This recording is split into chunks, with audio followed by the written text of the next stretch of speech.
మొదటిలో ఆదాము దేవుని స్వరమును విని ఆనందించేవాడు. ఎప్పుడైతే పాపాన్ని కట్టుకున్నాడో దేవుని స్వరాన్ని విని భయపడడం మొదలుపెట్టాడు. అబ్రహాము దేవుని స్వరాన్ని విని తన జీవితాన్ని మార్చుకున్నాడు. ప్రియులారా,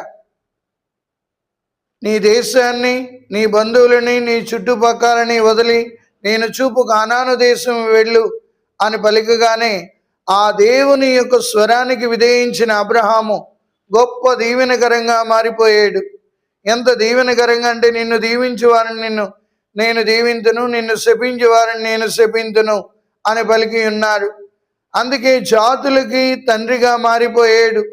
ఎవరైతే దేవుని యొక్క స్వరాన్ని విని విధేయిస్తారో వాళ్ళ జీవితాలలో దేవుడు గొప్ప కార్యాలు చేయడానికి ఎల్లప్పుడూ సంసిద్ధత చూపిస్తాడు.